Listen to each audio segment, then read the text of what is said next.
Back in 1940s and 50s, Alfred Kinsey argued that most people do not fall strictly into straight or gay, but instead exist on a spectrum. Later research has consistently supported that idea. For example, a 2012 survey of more than 17,000 people across 48 countries found strong evidence that sexual orientation exists on a continuum rather than in rigid categories. Other studies show how attraction can change over time. Psychologist Lisa Diamond, in her 2016 work on sexual fluidity, found that both men and women often experience shifts in who they are attracted to across their lives. This means that attraction to femboys does not necessarily define someone's whole identity. It can be one expression of fluid or changing desire. At the same time, research has shown links between gender expression and patterns of attraction. A study from Ad Health Project in 2006 found that adolescent boys who presented with more feminine traits were more likely later in life to identify as gay or bisexual.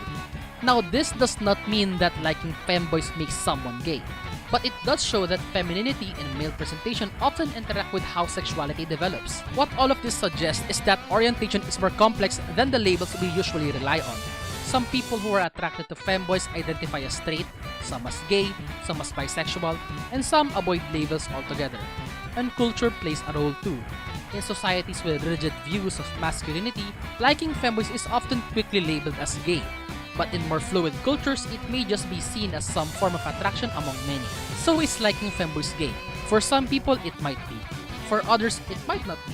What the research tells us is that attraction is flexible, shaped by both personal preference and social context. And instead of forcing one answer, it may be more accurate to say that femboys reveal just how wide and diverse the spectrum of human attraction really is.